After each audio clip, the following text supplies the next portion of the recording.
Bismillahirrahmanirrahim. Assalamualaikum warahmatullahi wabarakatuh.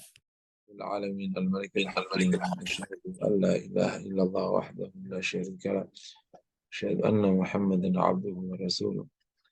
Allahumma fashalli wa sallim wa barik ala nabiyyina Muhammad wa ala alihi wa sahbihi ajma'in. Amma ba'd.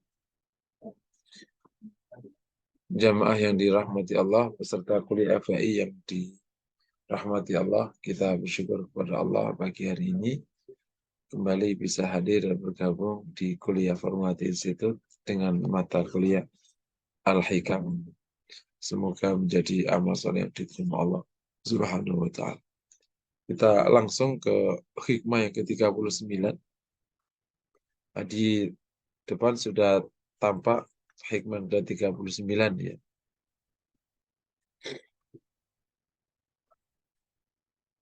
La tarfa'anna ila ghairihi hajatan huwa muriduha alaik. Kaifa yarfa'u ghairu ma kana huwa lahu wadi'an. Man la yastati'u an yarfa'a hajatan an nafsihi fa yastati'u an yakunaha an ghairihi rafi'an. La tarfa'anna ila ghairihi hajatan. Jangan sekali-kali kau angkat satu kebutuhan kepada selain Allah. Huwa muriduha alaih. Ia yang menginginkan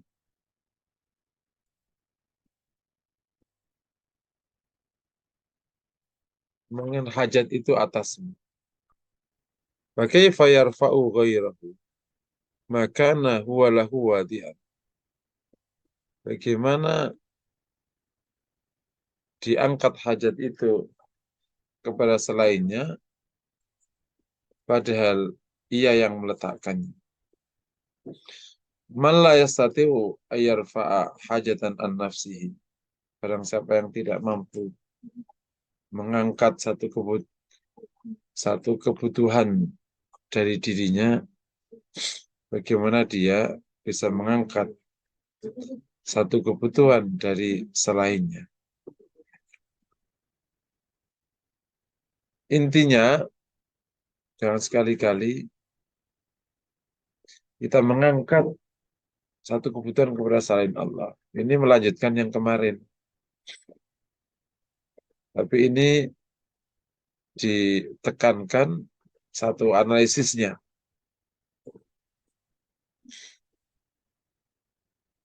Bagaimana engkau mengangkat satu kebutuhan kepada selain Allah, padahal ia sendiri juga tidak bisa mengangkat satu kebutuhan untuk dirinya.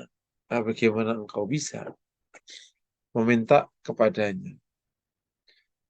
Di tafsirnya atau di syarahnya, la tarfa ila ghairihi ta'ala hajatan. Jangan kau angkat satu kebutuhan kepada selain Allah. Kafaqrin au nazila huwa murti alaika ikhtibaran lak. Padahal ia yakni Allah yang memang menjalankan hajat itu kepadamu ikhtibaran laka, sebagai ujian kepadamu. Wal irfa dzalika ilai. Tapi angkatlah hajat itu kepadanya. Fa innahu subhanahu wa ta'ala. Semuanya ia subhanahu wa ta'ala yuhibbu ayyus'al. Suka untuk diminta. Wa fil hadith, ada sebuah riwayat dari Rasulullah, man lam yas'al man lam yas'alillaha yughdab alaih. Barang siapa yang tidak minta kepada Allah, ia dimurkai.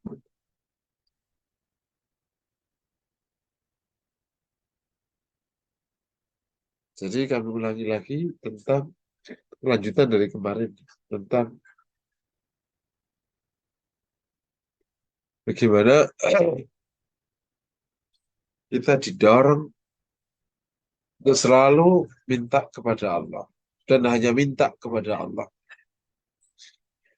Di sini diberikan alasan. Gimana kau minta kepada selain Allah? Udah lihat sendiri itu kan, tidak bisa mengangkat satu kebutuhan untuk dirinya. Padahal Allah lah yang meletakkan kebutuhan itu sebagai ujian kepadamu. Dan Allah suka kalau diminta. Jadi kalau dimau panjangnya ini. Ketika Allah meletakkan satu kebutuhan kepadamu, apapun kebutuhannya, bisa karena kekurangan, berarti kan butuh kecukupan. Bisa karena masalah, berarti kan butuh solusi. Bisa karena apapun, sehingga lahir satu kebutuhan. Maka ketahuilah bahwa Allah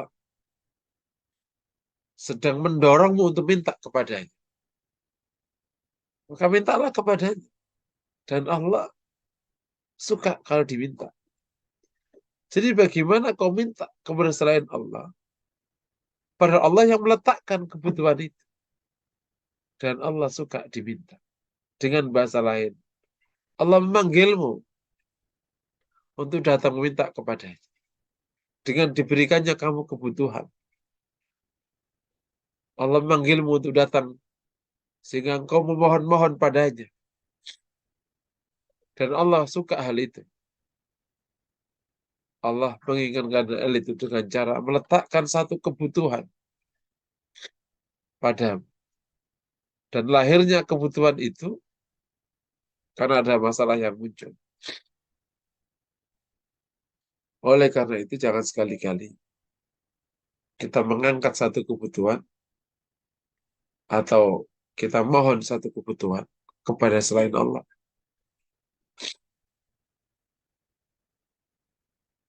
Tadi yang nggak minta kepada Allah bisa dimurkai. Jadi ayo kita minta kepada Allah. Yang disabdakan Nabi, wa idza sa'alta fas'alillah. Kalau kau minta, minta kepada Allah. Wa idza sta'anta fasta'in billah. Kalau minta tolong kepada Allah.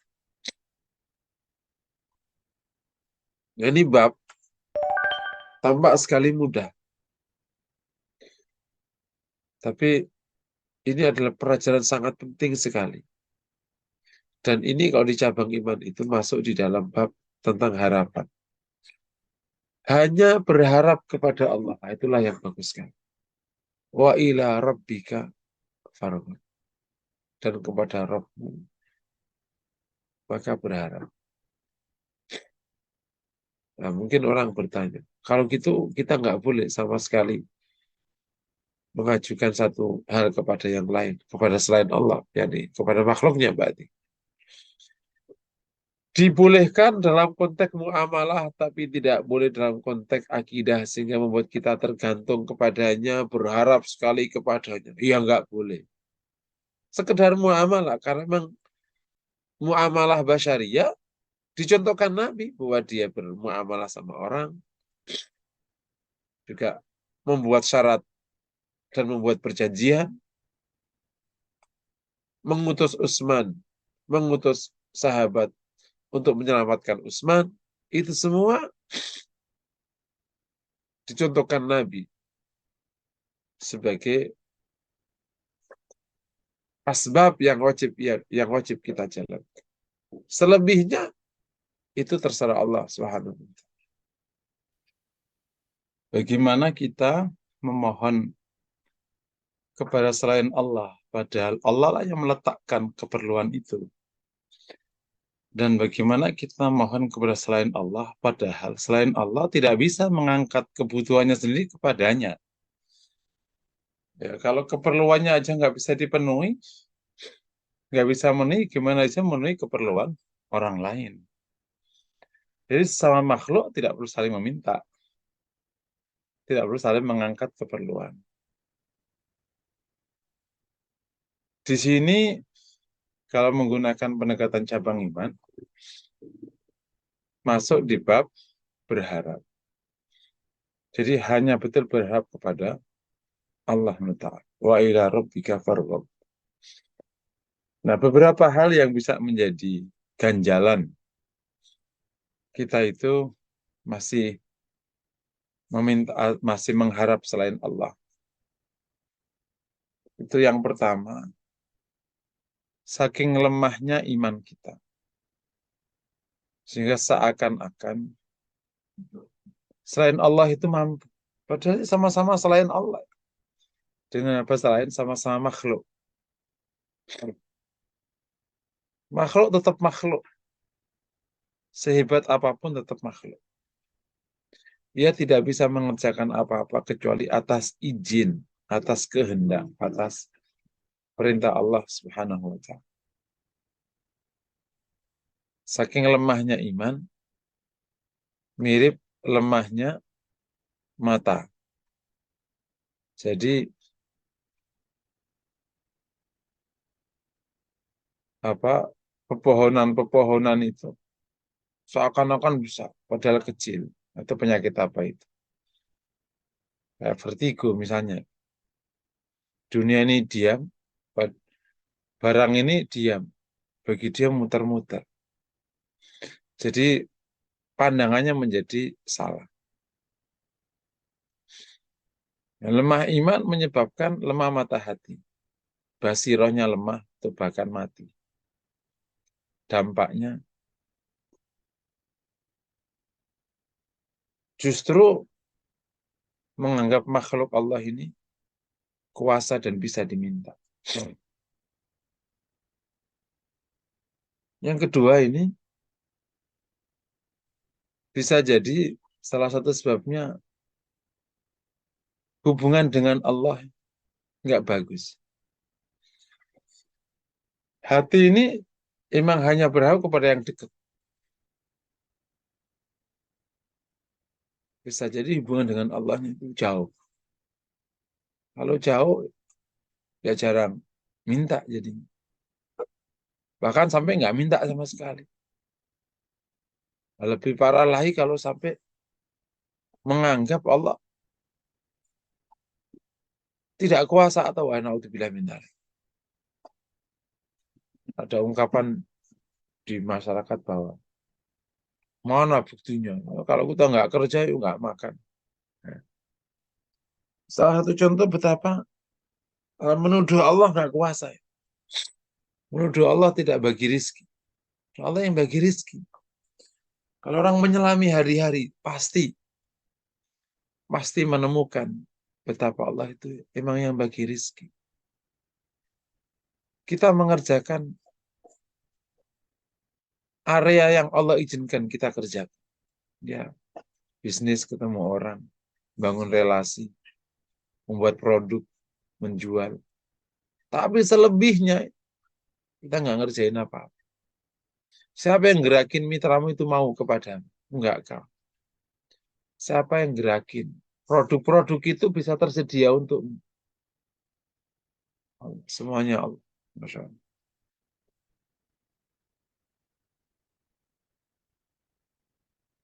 Semoga Allah mudahkan kita untuk terus bisa berbuat baik. Jadi bisa jadi ittisal billah buruk. Nggak dekat dengan Allah. Sehingga ketergantungannya pada makhluk. Bukan kepada Allah. Nah, berharap dengan hikmah ini kita semakin hanya bergantung pada Allah. Tadi yang saya katakan, kalau bab muamalah diizinkan syariat. Ya kalau ada hal kecil yang minta bantuan, ya dianggap minta bantuan kepada siapa. Tapi ya bukan berarti terus berharap banget sama dia. Ya sekedar muamalah basyariah. Sekedar memenuhi hukum sebab akibat. Bagaimana Rasul minta Ali untuk tidur di tempat tidurnya. Rasul minta Abdul bin Uraikid nganterin ke Madinah lewat jalan lain. Sebagaimana Rasul minta Abu Bakar untuk menemaninya waktu hijrah. sebagaimana Rasul mendorong sahabat untuk berjanji bai'ah Ridwan menyelamatkan Utsman bin Affan. Ya, jangan sampai dipahami hikmah ini sehingga membuat kita layak khudul asbab, tidak mengambil sebab. Ini memang ada satu kondisi memang. Saking kuatnya harapan kepada Allah, dia benar-benar tidak mengambil asbab. Nah, ini praktek yang tidak tepat. Tetapi jangan buru-buru kalau tanpa ada orang ngambil sebab, dia nggak bisa jadi dia ngambil sebab. Cuman engkau tidak tahu. Contoh misalnya ada seorang yang termasuk orang soleh, kayak nggak pernah kerjanya cuman ngajar, ibadah, tapi kok cukup untuk nyukupi anak-anaknya kuliah saat dari mana itu? Nah, ternyata dia punya usaha yang nggak diketahui oleh orang. Dia punya perusahaan, punya restoran. Itu di Jawa Tengah ada salah satu orang yang ya disebutnya inna aulia ilah, walinya Allah. Itu kalau pas pengajian 10.000 dikasih makan semua. Wah, itu dari mana? Ya ternyata ya bukan berarti beliau-beliau ini tidak ngambil sebab. Dia ngambil sebab. Ternyata punya restoran. Dan kemarin restorannya saya tidak sengaja mampir di tempat restorannya itu. Meskipun sekarang udah berganti usaha karena udah almarhum. Oh, ternyata gitu. Ya, jadi secara umum semua wajib mengambil sebab, tapi tidak boleh mengajukan permohonan kepada makhluknya Allah Taala. Kalaupun mengajukan itu sifatnya muamal, tidak sifatnya aqaidiyah dan sifatnya hati sampai ke hati. Ya, kalau diumpamain ya orang itu wajib mencintai pasangannya. Apakah kalau mencintai pasangannya itu berarti membenci yang lain? Ya, enggak. Ya baik aja, sekedar baik aja. Nah, tentu bisa tidak pas contohnya, tapi biar memudahkan aja gambar. Yang ketiga, salah satu sebabnya adalah berpalingnya hati kepada selain Allah, sehingga tidak lagi mengharap Allah. Jadi terkesima dengan makhluknya Allah, lupa kepada penciptanya. Dan namanya ghaflah. Ada ghaflah. Terkesima dengan makhluknya Allah apapun. Bisa karena kehebatan, bisa karena kecerdasan, bisa karena posisi, bisa karena kekuasaan, bisa karena terkesima dengan makhluknya Allah. Lupa kepada Allah Subhanahu wa Ta'ala. Bahwa yang kuasa itu Allah. Tapi kalau hati lagi ghaflah, ya kepada selain Allah malah tertarik. Ini salah satu yang membuat kita harus terus menjaga zikrullah itu jangan sampai ghaflah. Kalau ghaflah ya memang bisa lebih tertarik kepada makhluk daripada kepada Al-Khaliq. Menempatkan makhluk seakan-akan bisa dimintai apa aja. Padahal ia aja tidak bisa memenuhi kebutuhannya, gimana kau minta? Nah, itu kalau di guyonan kan, mahasiswa takut sama rektor. Rektor takut sama menteri pendidikan. Atau di mahasiswa takut sama dekan, dekan takut sama rektor. Rektor takut sama menteri pendidikan. Pendidikan takut sama presiden. Presiden takut sama mahasiswa. Muter. Jadi siapa yang ditakuti dan yang menakut? Nggak ada. Sebenarnya semuanya nggak ada yang perlu ditakut. Nah, ghaflah ini di masa kita dan di masa zaman dulu itu besar sekali. Karena memang kita dikasih ujian namanya syahwat. Sehingga bisa ghaflah. Jadi, kalau lagi padat itu, lupa pada Allah. Kalau lagi lancar semua itu seakan-akan nggak perlu Allah. Naudzubillah minta. Saking terkesimanya dengan hal-hal tertentu. Sehingga akhirnya keperluannya bukan diangkat kepada Allah. Nah, ini sebabnya oleh karena itu untuk memenuhi hikmah ini ya, penguatan iman, penguatan ma'rifatullah. Penguatan iman dengan ma'rifatullah. Sehingga benar-benar yakin seyakin-yakinnya dalam posisi yang nyata bahwa memang selain Allah makhluk yang enggak. Ya, benar-benar kepada Allah. Semoga Allah bimbing kita hati kita ya. Kalau kita pada posisi hati yang seperti ini, hidup itu jadi ringan. Kita minta kepada yang kuasa kan enak. Kalau kita minta nggak kuasa ya repot itu. Minta kau yang kuasa. Duhai Tuhan. Ya, kayak doanya Nabi Ayub. Wa Ayub idna da rabbah. Anni masaniyad durru wa anta arhamur rahim. Dan Ayub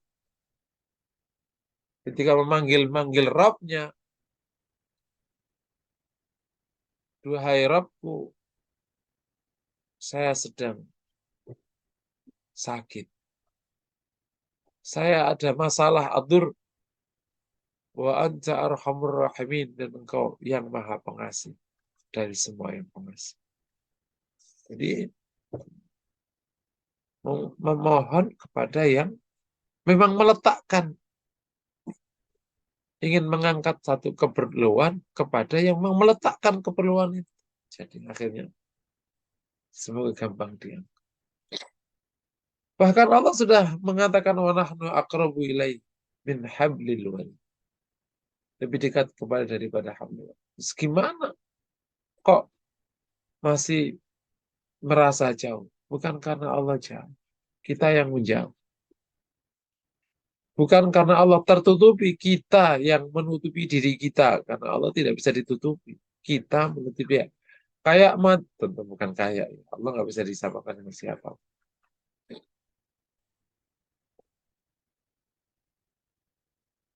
Jadi bukan karena Allah bisa ditutupi, tapi kita yang menutupi diri kita dari Allah Subhanahu wa Ta'ala.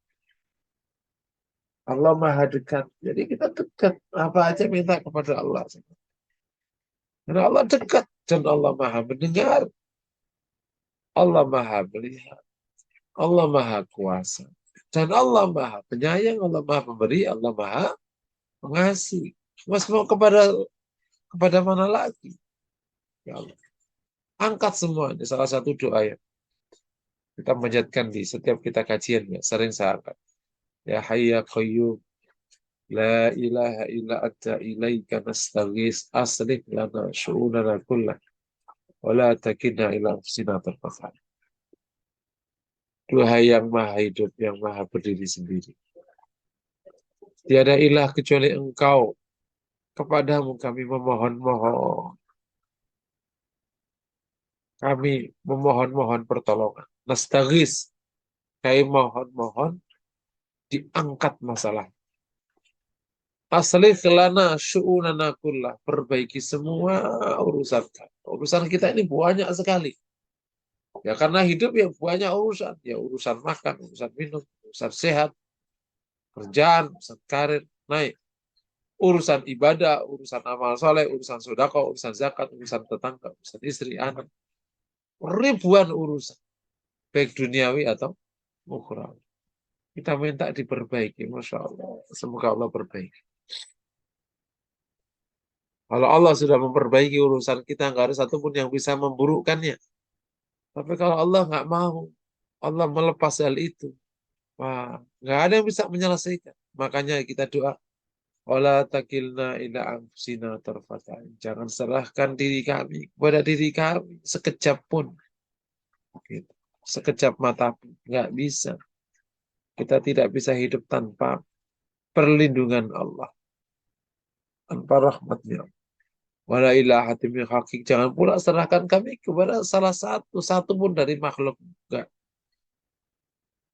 Saya hanya ingin Engkau urus ya Allah. Saya maunya hanya Engkau. Karena Engkau yang maha kuasa. Jangan sampai kita diserai urusan diri kita. Walah nggak sanggup.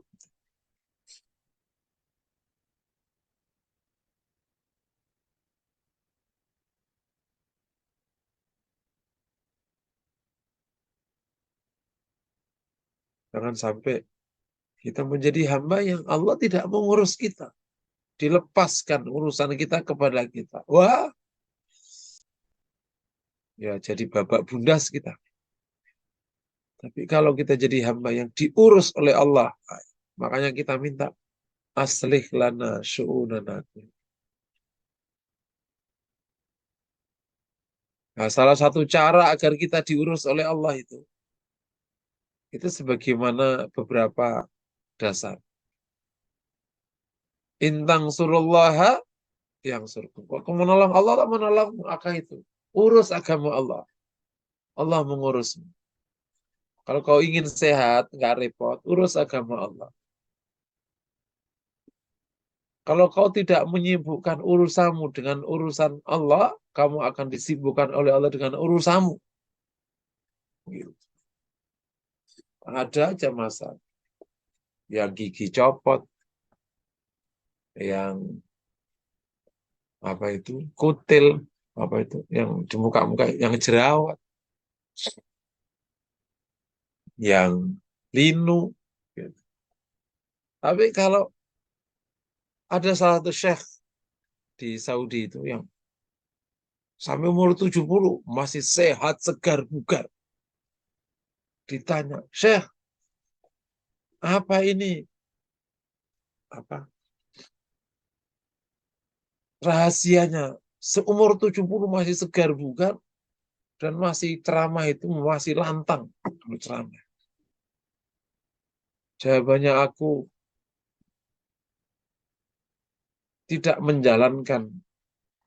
Aku menjaga diriku dari maksiat kepada Allah. Maka Allah jaga diriku dari penyakit. Masya Allah. Itu kan mirip ikhfadillah yakhfadka. Jagalah Allah, Allah akan menjaga. Agar Allah ngurus kita, jawabnya satu. Urus urusan Allah. Apa itu urusan Allah? Ketaatan kita itu. Ketaatan makhluknya itu. Ya dakwah itu. Agama itu. Maka hidup-hidupkan agama. Sekecil apapun. Saya pesan kepada antum semua yang hadir di sini. Ini sudah ada 2 orang yang sudah bikin majelis di tempatnya. Ada ibu yang di Medan, siapa Bu? Bu Nani. Ibu yang di Medan lah yang ibu Aku ngerti, Ustadz. Bu Sunarti. Ibu guru udah bikin. Iya, betul. Nanti perlu kita tengok itu misalnya gitu. Terus yang kedua sudah terbuka majelis yang diinisiasi Bu Endah di Karawaci. Sengaja itu dikumpulin bikin majelis baru. Selain yang sudah berjalan selama ini. Kepada yang tidak ikut di tempat-tempat itu. Ya saya mau antum-antum terutama yang jauh dari Jabodetabek. Yang Allah kasih keleluasaan. Entah tempatnya, entah punya apa. Bikin majelis atau bahkan mau bikin lembaga pendidikan. Karena memang salah satu pintu dakwah yang cukup bisa stabil itu pendidikan. Ya baik yang pendidikan untuk masyarakat namanya majelis ya, atau sekolah atau apa, pesantren, ayo buat nanti kita kunjungi kita ini supaya berkembang. Dulu ada yang Gresik juga pingin buka itu siapa dulu. Ini salah satu bentuk kita mau mengambil peran. Di tempat masing-masing, pengajian alumni, kan namanya mata serah-serah. Pengajian alumni, pengajian RW, pengajian apa itu, uh, sekolah, wali sekolah. Kalau sudah bisa ada pengajian-pengajian itu, bikin program. Ayo Pak, habis itu kita sekarang program nyantuni apa? Udah bergerak itu. Diam-diam kita nanti insya Allah akhirnya tahu, oh ternyata menggerakkan kebaikan itu begini cara. Udah berkembang pesat ini formula hati. Karena jamaahnya bergerak pesat. Ini yang hadir, yang 50-an orang, kalau dulu sampai 100 orang. Kalau satu-satu terus menggerakkan, wah kemana-mana. Di samping majelis kita nanti jadi syiar, juga tanda syiar agama. Dan kalau orang berperan dalam syiar-syiarkan agama, itu selalu ada dikasih, kalau saya nyebut, selalu dikasih area yang memang harus dikerjakan. Istilahnya itu, kerjaan dakwah itu tidak sampai ada namanya, kalau di bisnis kan namanya uh, red area, ya. Area merah, udah terlalu banyak. Enggak. Memang mungkin red area di lokasi Jabodetabek, tapi ternyata enggak. Sekarang kebutuhan terhadap guru Quran hari ini, Masya Allah, belum terpenuhi benar-benar. Kebutuhan terhadap guru pengajian di majelis-majelis, wah itu luar biasa. Nah, kalau kita terus bergerak, tidak ada ruginya, karena setiap aktivitas dalam urusan agama Allah, Allah sudah kasih pahala. Dan keperluan orang terhadap pahala itu lebih tinggi daripada keperluan orang terhadap harta. Kita itu lebih butuh kepada pahala, karena pahala akan kita gunakan kelak di akhirat. Kalau orang di dunia tidak punya harta, masihlah bisa minta ke kanan ke kiri, ngutang sana ngutang sini. Tapi kalau orang tidak punya pahala, nggak bisa minta, nggak bisa ngutang. Kok dia tekor, udah deh. Naudzubillah, bakal diadab oleh Allah. Jadi kita harus ngumpulin kebaikan ini sebanyak-banyaknya dari pintu manapun. Makanya Rasul mengatakan, la tahqiranna minal ma'rufi syai'a. Jangan sekali-kali kau menganggap remeh terhadap hal baik meskipun kecil. Nggak ada hal baik kecil, semuanya gede. Ngasih makan kucing aja bisa menyelamatkan kita dengan izin Allah. Ngasih makan kucing doang aja. Makan burung, wah ada burung-burung. Makanya saya termasuk yang senang kalau pohon-pohon saya ada yang ngambil. Serius tuh. Ada ngambil buahnya. Sok ngambil aja. Karena kalau pas diambil itu kita nggak tahu. Kali-kali kelas itu. Kalau kita ngasih, kadang ada kerentek di hati. Kita ngasih. Apalagi tampak. Tapi kalau diambil buahnya kan, alhamdulillah. Jadi kita nggak tahu ada amal itu. Ya, asal jangan sampai ada yang mau mencuri hak anunya ya, barang-barangnya ya. Itu udah pidana itu.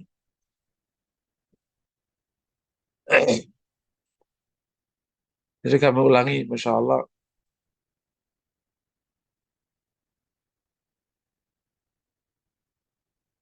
kembali ke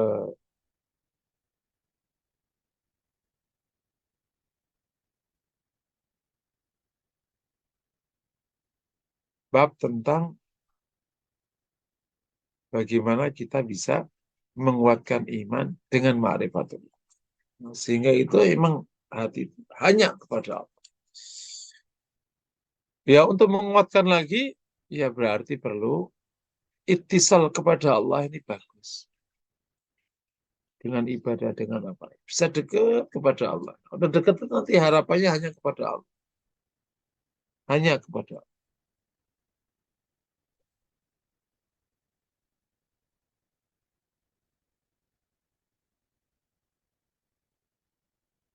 Yang terakhir tadi, memang harus menjaga hati dari ghaflah. Makanya kalau kita lagi sibuk, justru yang paling butuh zikir pas lagi sibuk. Gitu. Kalau lagi bengong, ya berzikir. Zikir itu insya Allah menyeimbangkan. Atau minimal tidak sampai kejebak di ghaflah. Lagi sibuk apa kayak. Ya namanya hidup kan, ya harus sana, harus sini. Nah, kalau lagi sibuk justru harus menjaga diri kita. Jangan sampai ghaflah. Naudzubillah. Mungkin sampai poin ini silakan kalau ada yang bertanya. Baik Ustadz, Nah, saya lihat di chat sama raise hand nggak ada Ustadz ya. Eh, tapi saya boleh nanya sedikit Ustadz ya. betul. Ya, jadi barangkali mungkin saya kok ngelihatnya dari awal ya, dari kita kecil katakanlah gitu. Mungkin ada kurang pengasuhan yang tepat gitu Ustadz ya. Sehingga kita itu anak-anak itu terbiasa eh, oleh orang tuanya itu fokus yang pada pemenuhan kebutuhan fisik sama akal, Ustadz. Yang hati itu agak abai gitu ya, barangkali mungkin karena ilmu juga atau apalah ada sebab lain gitu, Ustadz ya. Jadi akal pun juga yang di apa difokuskan kan dunia, Ustadz ya, sekolah yang dunia lah gitulah, yang ilmu agamanya mungkin kalau di sekolah-sekolah Islam ada lah ya ilmu agama diberikan ya, lebih daripada sekolah negeri gitu Ustaz. Tapi mungkin juga hanya teori gitu Ustaz. Prakteknya itu kurang gitu. Jadi memang tidak bisa lah membandingkan ke sekolahan ya. Kita orang tua yang harus aware terhadap Betul, itu Ustaz betul. ya. Nah, Benar. pemenuhan itulah yang membuat mungkin kalau terbiasa katakanlah dari kecil besar sampai lulus S1 S2 gitu, eh, tidak nyentuh. Jadi kayak contohnya pelajaran sholat. Sholat yang kita dapat itu kan waktu kecil, waktu ilmu SD gitu loh, Sat. Nggak tahu persis urutannya, cuman kalau sholat begini gitu aja kan, Sat ya. Terus Betul. kalau ya memang kalau kita nambah ilmu sedikit-sedikit bisa memperbaiki, menyempurnakan apa peribadatan kita sama Allah ya. Tapi kalau nggak concern memang jadi begini Ustaz, jadi kayak jomplang gitu Ustaz. Benar. Jadi gimana Ustaz ininya? Dari kecil katakanlah tadi Ustaz, ya makrifat sama Allah ya, apa namanya, ya pelan-pelan dari kecil harus sudah sering ya diingatkan Allah Maha. Diingatkan terus. Itu gimana Ustaz ya? Mohon pencerahannya Memang Ustaz. yang gini, memang itu bab pengasuhan, tapi beberapa tips praktis agar menanamkan nilai ini. Milikilah quote para ayah, para ibu yang bisa memicu anak itu bisa ngeh bahwa dia minta kepada Allah. Salah satu quote misalnya. Nah, kalau minta pada Allah aja, gitu. Udah, itu salah satu quote. Atau ngomongnya juga gini, ngomong. Udah hidup itu dijalani yang wajar. Kalau ada perlu-perlu apa, minta aja pada Allah. Itu kalau disampaikan dari kecil, itu masuk di hati. Jadi nggak usah sampai kamu sampai harus repot-repot, gitu, sampai takut-takut. Udah wajar aja hidup. Nanti kalau ada perlu-perlu besar, gitu, minta pada Allah. Gitu. Apalagi quote-quote. Nah, Allah itu melihatmu. Allah pula yang jadi ya minta pada Allah. Jangan, nah gitu. Milikilah quote-quote yang bisa memicu dia minta pada Allah. Itu kalau dibimbing dari kecil, nyangkut dia. Insya Allah nyangkut. Ini nggak takut itu menghadapi hidup dan tidak berpaling dari Allah. Nah, selebihnya ya harus ada keteladanan dari orang tuanya. Nah, jadi nggak ada kata terlambat. Nah, kalau sekarang ya berarti nggak apa-apa. Dimasukkan ke anak yang udah gede, insya Allah masih ada kesempatan. Selama belum meninggal, berarti masih ada kesempatan. Dasarnya apa? Kan ada hidayah. Kalau perubahan itu hanya pada waktu kecil, ya nggak mungkin ada orang masuk Islam di usia tua. Faktanya kan ada yang masuk Islam di usia tua. Selalu ada. Bukan bukan berarti sampai mustahil. Cuman waktu kecil lebih berkesempatan. Ya, waktu besar ya insya Allah, kalau Allah kasih hidayah, ya Allah kasih. Insya Allah. Gitu Bu. Wallahu a'lam bishawab. Ya, syukur Ustaz. Ini ada yang raise hand. Pak Indro silakan. Nah, silakan.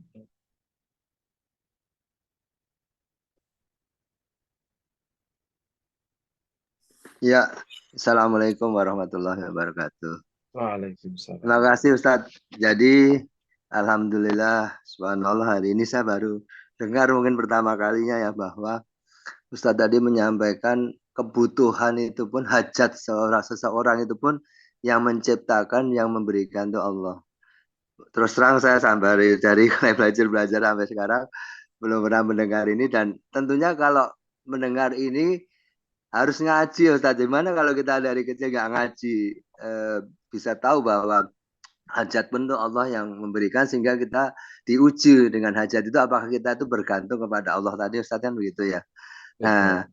jadi mungkin hari ini jadi tujuan juga bahwa kita memang orang anak saya kecil harus ngaji. Tapi kan Ustaz juga pernah menceritakan bahwa orang itu hajat itu ada sifatnya kebutuhan dan juga keinginan ya Ustaz ya. Jadi yang diciptakan Allah itu kebutuhan kan Ustaz bukan keinginan. Kalau keinginan itu sebenarnya menciptakan syahwat atau apa Ustaz ya? Mohon penjelasannya. Ya, sebenarnya baik hajat atau keinginan yang menciptakan Allah. Kan cuman dalam proses menciptakannya, mewujudkannya, itu dibedakan oleh syariat. Kalau hajat kan berarti harus terpenuhi. Kalau keinginan, ya tidak harus, tergantung kondisi. Sebenarnya kalau posisi secara akidah, ya Allah yang menciptakan. Cuma kan diciptakan sebagai ujian masing-masing. Kalau misalnya dikasih hajat akan harta karena fakir, berarti dia sedang diuji kefakiran, biar mohon-mohon kepada Allah menyelesaikan kefakirannya. Tapi kalau dikasih keinginan yang banyak, berarti ujiannya harus mengendalikannya. Jangan malah menyetujuinya terus. Tapi bolehkah keinginan itu diajukan kepada Allah? Boleh aja. Tapi ya jangan berlebihan kan. Kalau berlebihan kan menjadi doa yang tidak baik. Gitu. Misalnya apa yang berlebihan? Nah, keinginan kok sampai melangit-langit. Ya kan itu termasuk berlebihan dalam memohon ya. Gitu. Jadi kalau dari sudut prosedur kita dibawa untuk mohon kepada Allah itu sama-sama baik hajat atau keinginan sama-sama itu menjadi jalan menuju kita minta kepada Allah. Itu bagus. Cuma nanti secara syariat kan akan dibelah. Kalau hajat wajib dipenuhi, kalau keinginan ya harus dihitung masalah mudaratnya. Ada keinginan yang bahkan tidak perlu dipenuhi karena malah mudarat. Gitu. Aku mau makan, setiap waktu makan itu berganti tempat dan berganti negara. Ya nggak usah dipenuhi. Aku maunya makan, tapi kalau makan itu lauknya harus 100. Ya nggak usah dipenuhi. Nah, aku mau makan yang enak, oh boleh. Apa-apa. Karena Allah tidak haramkan perkara itu. Asal tidak berlebihan. Jadi kalau tapi prosedur bahwa itu menjadi alas kita mohon kepada Allah sama-sama.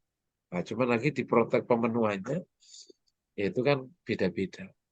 Nanti ya berarti ya memohonnya kepada Allah ya harus memenuhi persyaratan doa yang baik. Jangan sampai doa yang buruk itu diangkat kepada Allah jadi malah jadi buruk kita. Ya Allah, aku minta semoga punya istri 100. Loh, lah itu malah dimohonkan kepada Allah. Ya Allah, aku minta bisa keliling dunia setiap hari makan di sebuah negara yang berbeda-beda. Itu bikin ruwet aja itu. Jadi ada ya, wallahu a'lam. Baik Ustaz, terima kasih. Satu lagi Ustaz ya, mohon maaf. Jadi tadi Ustaz juga menjelaskan bahwa kalau kita itu mempunyai pahala Ustaz ya, yang itu akan bermanfaat sekali di akhirat. Sementara kalau harta, kalau kita kekurangan harta di dunia bisa usaha lah apa aja. Tapi kalau kekurangan pahala di akhirat tuh mau nyari usaha kemana kan nggak ada. Nah, sekarang itu kan yang kita butuhkan bagaimana kita mendulang atau mencari pahala sebanyak-banyaknya. Tapi selama ini di masyarakat selalu ada juga Ustaz untuk bisa menjawab Ustaz. Pahala apa itu pahala kan gitu kan. Nah, itu bagaimana menjelaskan sesuatu itu ya Ustaz ya. Pahala itu gimana kepada seseorang gitu. Terima kasih Ustaz. Ya, pahala ini kan terjemahan dari kata thawab dan ajr. Dalam bahasa Arab, thawab dan ajr. Itu bisa diterjemahkan menjadi upah. Ajr itu kan upah. Thawab itu ganjaran diganjar. Ya. Yakni sebuah hasil yang Allah berikan kepada hambanya yang berbuat X dan meninggalkan Y. Nah, itu nanti dikasih. Nanti hasil-hasil itu nanti bersifat yang bisa dilihat kelak di akhirat. Nggak bisa lihat di sini. Yang nanti bakal ada timbangannya, ada beratnya. Itu bentuknya begitu. Bentuknya seperti apa? Itu barang gaib. Jadi nggak usah dibayangkan yang enggak. Ente aja nggak bisa bayangin bentuknya paru-paru ente ya. Gimana bayangin pahala? Paru-paru itu kayak apa? Ini kan ada paru-paru itu kan ada paru-parunya orang yang dibelek oleh dokter. Paru-parumu sampai kamu meninggal juga nggak tahu paru-parumu kayak apa. Iya. Itu contoh paling gampang. Jadi sesuatu itu karena gaib, maka hanya bisa dijelaskan menggunakan cerita. Itu ada sesuatu, itu adalah upah atas amal soleh kalian, bisa sekolah itu. Nanti ada salah satu pahala yang Rasul berikan ilustrasi. Selebihnya enggak. Contohnya dikasih ilustrasi, contoh pahala nyolatin orang apa namanya meninggal. Itu dapat 1 kirot. 1 kirot kalau dia sampai mengebumikan dapat 2 kirot. Wal kiratu mithlu Uhud. 1 kirot itu seperti Uhud. Nah, berarti pahala kita sebesar Uhud. Nanti ditimbang itu. Nah, Rasul kasih ilustrasi. Nah, yang dapat yang lain ya tinggal nanti dihitung semuanya oleh Allah SWT. Itu kira-kira. Jadi Pak, ya kalau mau diumpamakan ya kayak gajian kalian. Cuman ini cara ngitungnya ya nggak kayak orang hitung gajian. Itu Allah punya hitungan sendiri. Baik, Makanya nanti ya. Jelas Ustaz, syukur jazakallahu khair.